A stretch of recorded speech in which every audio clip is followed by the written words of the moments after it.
Welcome to Cordillera Administrative Region. Ayun! Yun o, napakaganda. Ang laki. So, ganito ang itsura dito. Ayan, may mga pulo-pulong araw, ano? Tapos terraces na yung ibaba.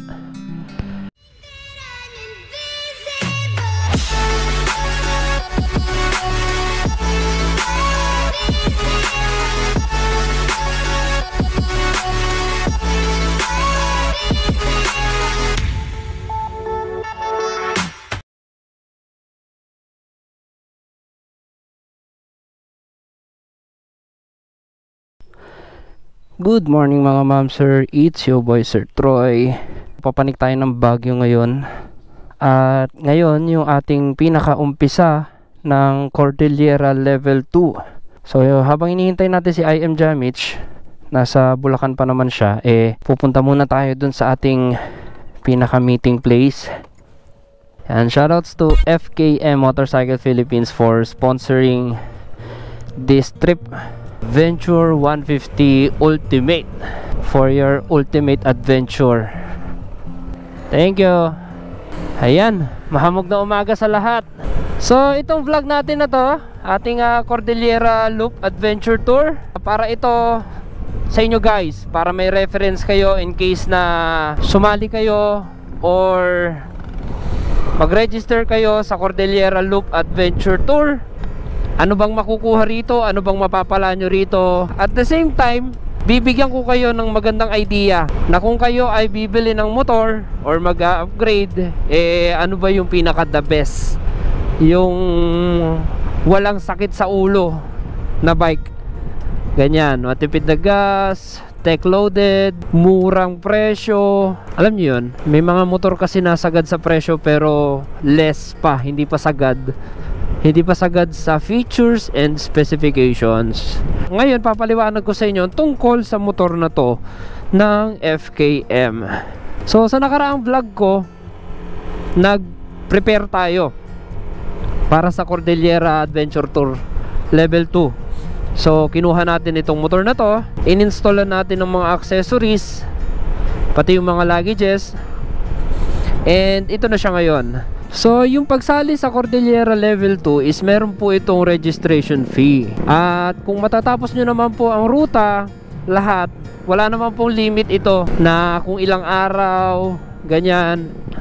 Wala, unlimited time ito. Bahala kayo hanggang kailan nyo matapos yung ruta. Kasi ang point ng pagsali sa Cordillera Loop, para ma-experience mo yung mga iba-ibang lugar, makakita ka ng mga bagong lugar, mga bagong tao, ganyan, ma-experience mo, makasalamuha mo sila. So basically ang pagsali sa Cordillera Adventure Tour, ganyan, pati sa Philippine Loop, is para sa inyo yan guys. Hindi yan para sa ibang tao. Although magre-register ka sa tourism, sa organization, pero para sa inyo pa rin yan. Meron naman kayong makukuha dyan na pag natapos nyo, plaque, Conqueror sticker, t-shirt, mga ganyan So pwede naman din natin libutin ng Cordillera nang hindi tayo nagre-register. Pero since may mga ganyan-ganyang mga organization, grabe traffic dito. Since may mga ganyan-ganyan mga organization, so bakit hindi pa natin salihan dagdag achievements ba kumbaga. Okay, I'm back again with IM Jamich. Didinig mo ako? Dinig mo yung music ko? Hindi ako naka-music sharing Tara, 7-Eleven muna tayo. Papahinga si Jamich. Malayo-layo yung naging biyahe nito Ito Jollibee 7-Eleven. Okay na yan, Jollibee. Sige, Jollibee. Malamig na hangin. Gesi. Let's go. So next stop namin ay Rosario, Pangasinan. So close ang Quezon ngayon, kaya kami ay Marcos Highway, Kimba, Santa Maria, Binalunan, and then Rosario. Yan ang ruta natin. Pero maghapon, plano namin hanggang before Tinok yan. Kahit hanggang Bugyas, doon na kami maghahanap ng tutuluyan. Shout out for today's intercom, Jabber Motocom. Kasi lapad ba tayo ng gulong? Ng side? Ay, teka. Rim 14 ka parehas eh. Teka, tama ba? 14 yata harap mo, 13 likod. Kasi parehas lang. Oo. Gas up. Ako full tank pa rin ako hanggang ngayon eh. Ayan. So tatlong jabber boss ang aming dala. Puro bago to lahat. So ganyan ang itsura ng isang Philippine Looper pag nakasunod ka sa likuran niya. Ganyan lang kasimple gayakan yan. Oh, pamewang pa. Basic. I shall return. Ayan oh, naka Philippine Loop, Corsa, HJC, Jabber, tas ADB 180. Simple pero finisher. Conqueror. Pag yun na agad. Pabagyo. Pero malapit na to, malapit na, isang oras na lang. Ayan, ano tayo, Magilas Trail. Dito tayo dumaan sa Santa Maria para maiwasan na natin yung mga traffic dyan sa Rosales, Pangasinan, sa Villasis, tsaka sa Bayan-bayan. yung mga bayan-bayan. Traffic nga yan. Traffic yan. Pinaanan ko yan. Nakabila yun ano. Oh, malalaking bayan din yan. Ito daanan na talaga to ng mga UV Express noon pa man. Itong Ang Baguio. papuntang Baguio. Ang labas na nito ay sa Binalunan. Ah, ito, mahaba lang pero dire-diretso. Oo. Ay hindi, mas maikli ito. Kung ayaw mo talagang doon na dumaan sa mga bayan, ito na pinakamaikli. Welcome Santa Maria, alternate road to Baguio. Ito na ba yung bridge na yun? Ito na yata yun eh. Yan na nga yun. Narciso, the longest bridge in Pangasinan.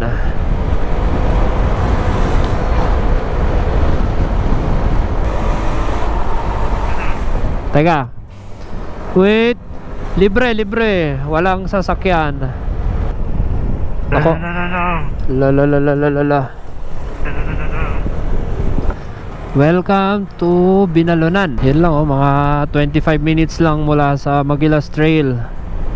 Ito shortcut din ito eh, kasi kapag yung hindi nakakaalam, dediretsuhin yung ganun, iikot na ganun oh. Approaching La Union. Sinanglao. Nakatingin ka na ba niyan? Sinanglaw. Safe pa. Masarap yan eh. Parang ano, di pala papaitan.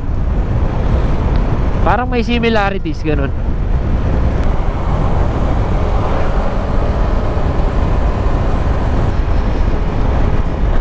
So ito na tayo sa Rosario. Ano, gusto mo bang mag-CR muna? Doon na lang sa may ano, sa may Clean Tech, Clean Fuel. Mas makakatipid sana tayo ng 30 minutes kung dito tayo sa Kenon, kaso close. Merong kalsadang ano, gumuho ang ilalim. Ayan, okay. So pahinga muna, CR konti, and then Marcos Highway tayo, diretso Ritz Ligarda na. Special thanks nga pala sa Quenched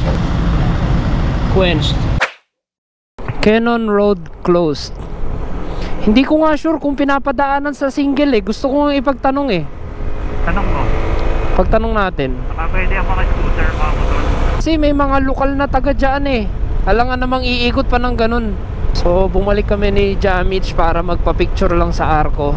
And then itatanong na rin natin sa mga lokal kung pinapadaanan talaga. Background ay bundok.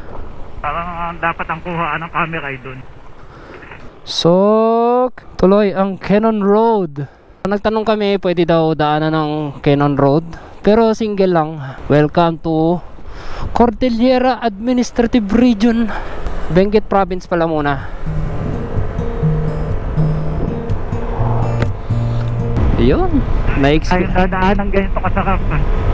Oo, kasi sa Marcos Highway, kung ano lahat doon, hindi espaltado. Sure, pati tayo dun, overtake ng overtake. Dito ngayon, since close ang Kenon, wala tayong kasabay na 4 wheels tsaka truck. Ayan, bungad pa lang, dahan-dahan lang. Hindi naman totally putik. Putik lang. Putik, nako. Sa mga makakapanood nito, malamang 1 linggo uploaded na to. Kapag nag Google Maps naman kayo at pupunta ng Baguio, Hindi kayo paparaanin ng Google Maps sa Cannon Road. Pero kung sasadyain nyo talaga ito at ipagtatanong, maraming magsasabi na po pwede ang single. Ay nako, nakatipid tayo. Fountain. Falls pala, falls. Wow, ang ganda. Dati, siguro mga 10 years ago, marami talaga ditong mga ganyan falls. Ngayon ilan na lang. Camp 1. Ano na nga ang pangalan ng ano na to? May pangalan itong ano na to eh. May pangalan itong falls na to eh. Ang ganda oh, napaka-aesthetic naman oh. May puno sa baba na yun oh. Sarap pagpa-picturean dun oh. Ah, open naman yung bridge. Pwede namang puntahan yung footbridge. Ang ganda. Naliliguan kaya yan? May pangalan yan eh. Tapos dito ang babaan yan. Ito oh. Ayan oh. Napakaganda. So tara, balik tayo sa biyahe. Diretso na tayo ng Ritz Ligarda. So ito yung ginagawa guys. Camp 1 pa rin pala ito. Makikiraan po. Ayan, ito yung one way na naguho pa yung ilalim. Mahina na kasi ang pundasyon. Makikiraan po. Yan lang yung sakado. Oh, yun lang. Success! Cannon Road.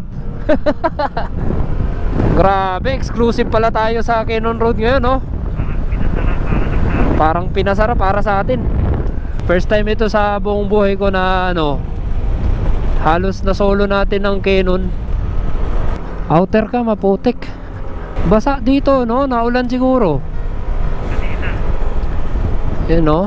Welcome to Lion's Head. Tradition natin dito eh, huminto at magpa-picture. Ay, open, oh! Kuya Jay, bigyan kita nung tulad nung kay Jeric P na picture dito. Ito. Pag sa picture, akong bahala sa iyo. Kaso ako naman yung walang picture. Hindi, okay lang yan. Tayo ka lang dyan. 1, 2. Isa pa, taas kamay. Okay. Yan. 1, 2. 1, 2, 3. Hindi na uso yung nasa ilalim ng bunganga ng leon. Ayan. Tara. Diretso tayo, Ritz.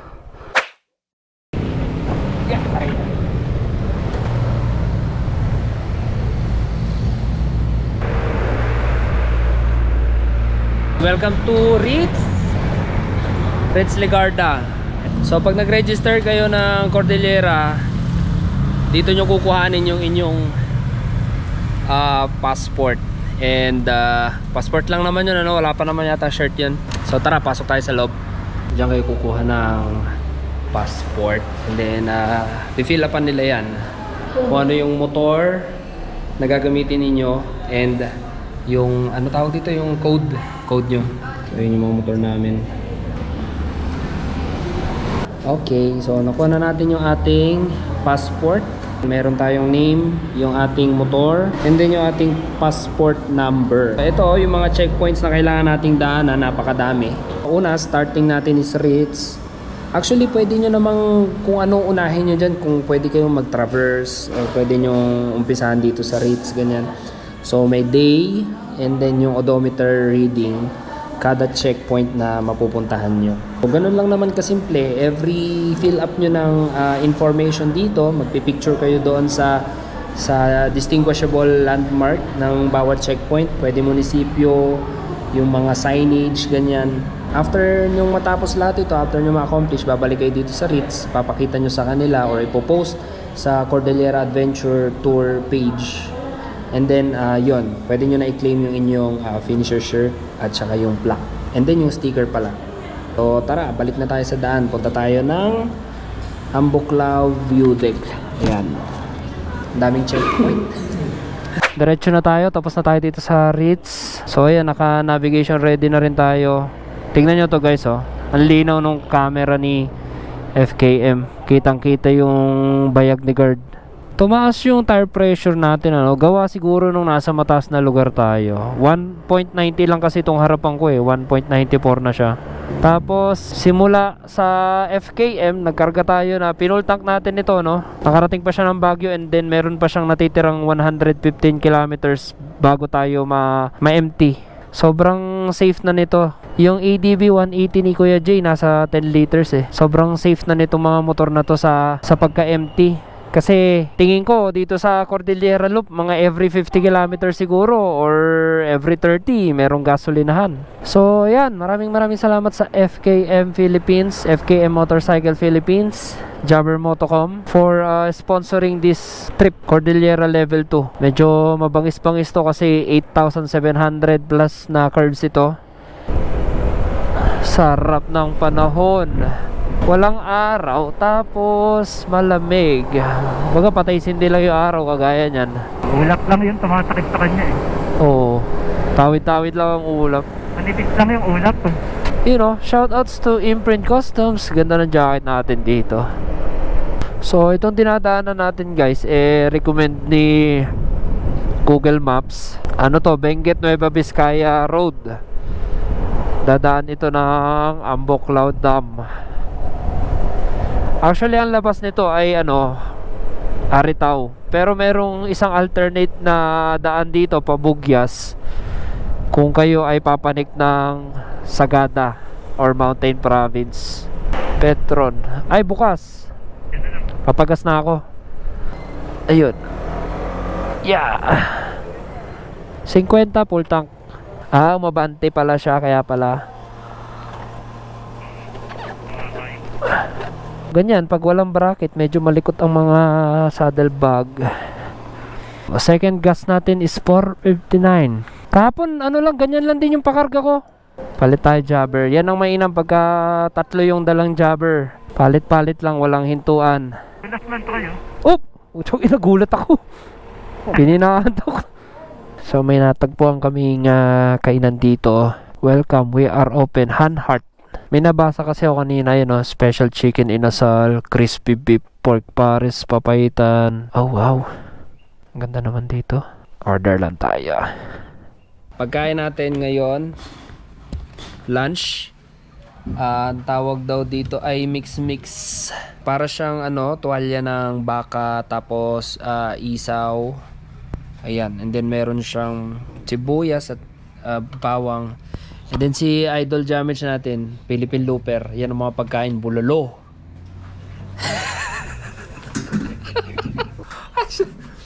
So dito yan sa Itogon, Hanhart. Itadakimasu. Okay na tayo. Thank you dito sa Hanhart. Alright, let's go. Wow, sarap ng bangkingan at view. Tipid sa gas nito pag ganyan pababa. Go! Oh, malalim sobra. Woo! 15 kilometers na lang sa Amboklaw.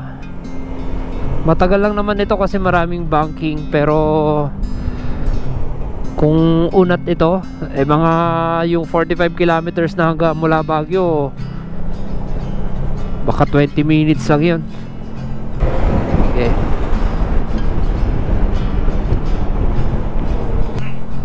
Lapit na. So yan, ganyan po mag-perform ang ADB 150 ni FKM. Banayad lang. Di natin maiwan yung 180 sa likod. Maganda lang ngayon, maliwalas ang panahon. Sana bukas ganyan din. Sana makadalawa tayo ngayong araw. Di bali na. Ha? O kaya naman dumalawa. Medyo nga lang tayo nun. Wala naman problema sa dilim. May ilaw naman tayo. And after ng 40 minutes nating biyahe mula dun sa ating kinainan, ayan, narating na natin ang sign ng Baguio to Amboklaw Dam. Ayun merong Amboklaw Dam na parang semento. Ayan, sa may tulay. Tara. So 3 kilometers pa naman mula doon sa may intersection na yun. Oh, sarap, lumamig bigla yung hangin, ha. Ayun! Yun o, napakaganda. Ang laki.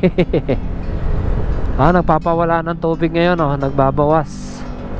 Putol lang pala siya na dam na ganon. Tapos sa ilalim, yung mga rock formation na lang niya. So ito yung purpose ng Cordillera Adventure Tour. Meron ka na kasi kagad itinerary dito, no? So ito yung pinakauna sa listahan, ang Ambuclao Dam. So pwede naman tayo dun, pwede rin dito. Pero mas prefer ko dito kasi ito yung pinaka-dam eh. Dito yung tuluan ng tubig. So fill up tayo. Total odometer and then yung day. Tapos papakita ko sa inyo yung aerial view nitong dam. Welcome to Ambuclao Dam. Last time na nagpunta tayo dito, walang tubig yan, ano? Konting-konti lang, no? Ngayon medyo mataas yung stock ng nila, reservoir. Wow.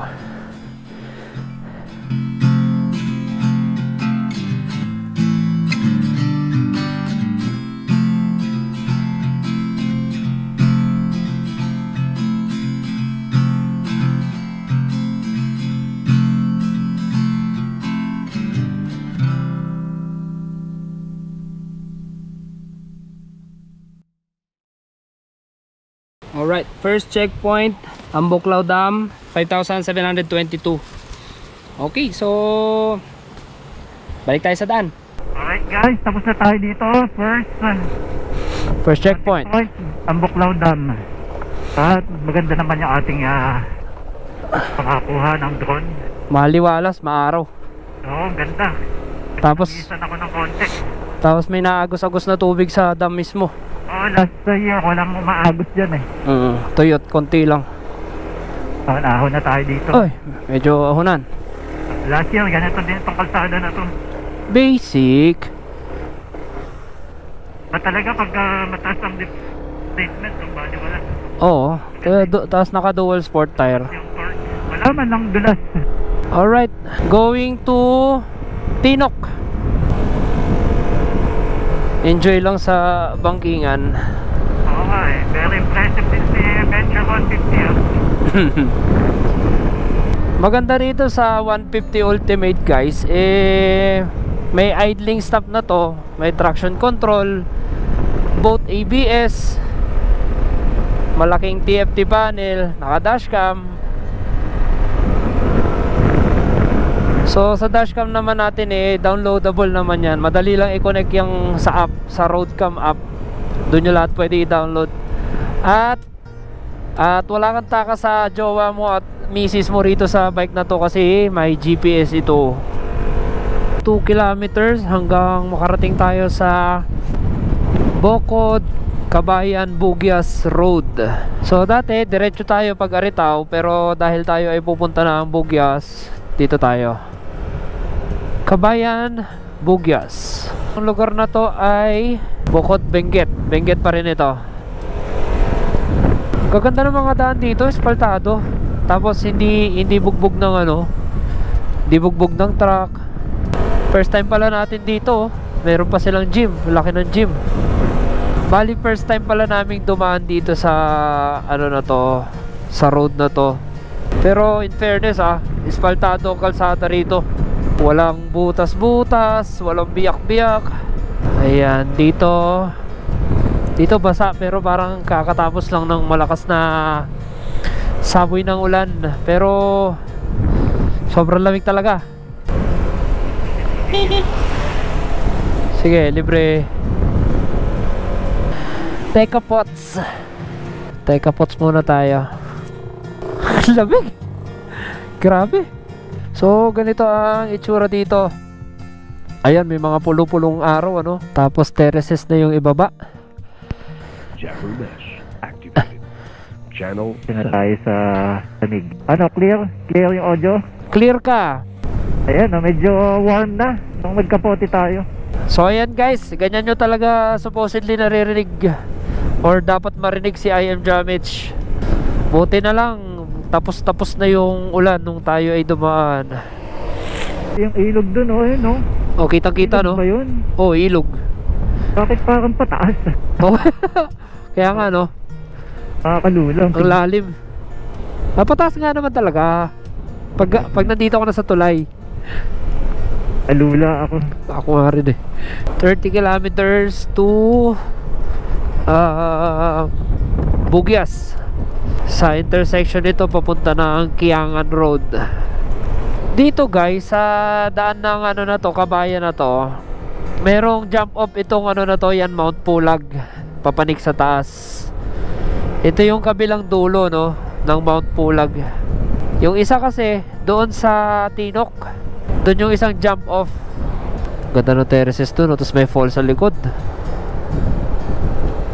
Slow down na lang tayong konti rito kasi malapit na rito yung pine cone. Ano, okay ka na dyan? 5 PM, ano na tayo? Oo. Para tayo ng pwedeng picturean dyan. Oo. Looking. Settle na tayo dito. Ganda rito, oh. Pwede pagpaliparan pa ng drone. Maliwaliwanag pa. Ayan, pine cone is 1 kilometer. Walk in tayo, tingnan natin kung may bakante sila. Kung wala ay di hahanap. Marami namang ano dito, transient kasi ito ay bayan na rin. So welcome sa Kabayan. So ito, nakasettle na tayo dito sa ano, yung kaninang ini-inquire natin. Hindi tayo doon natuloy, you know, yung may transient. Dito tayo natuloy sa ano, nakasave ko na.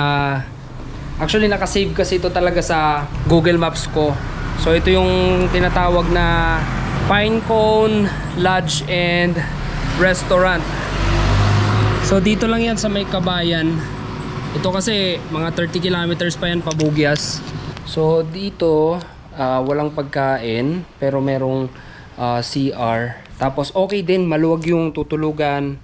Kasya pang dalawahan. And 400 pesos lang isa ano. Yun ay overnight. Uy, cute naman dogo na to. Pakita ko lang sa inyo yung ibaba. So searchable naman siya sa Google. Hanapin nyo lang yung itsura ng bahay na to. Ito, Pinecone Lodge. Tapos ganito naman yung itsura ng ating kwarto. Pasensya na kayo, ano tayo low quality sa image kasi merong low light issue ito mga GoPro, no? 400 pesos lang per person. Ayan, nag-update na rin sa Jamich. So ito yung kama natin, pandalawahan. And ito yung kay Kuya Jay. Meron tayong bintana. May kasama na rin siyang blanket at saka dalawang unan. Pagdating naman sa parkingan natin, I think kung walang pwesto ito, pwedeng mag-park ang isang 4 wheels dyan. Pero doon nakapark yung aming motor. Ayan. Pero kung kayo ay marami, tingin ko pwede naman magpatong yung ano dyan, dalawang 4 wheels, isang papasok doon at isang pa dito. No? Sa pagkain naman natin guys, merong tindahan dito sa ibaba. Pero pwede rin kayo mag-ikot-ikot dyan sa paligid kung saan may mabibilhan pa. Pero hanggat hindi pa dumidilim, mas maganda magtingin na talaga kayo ng pagkain.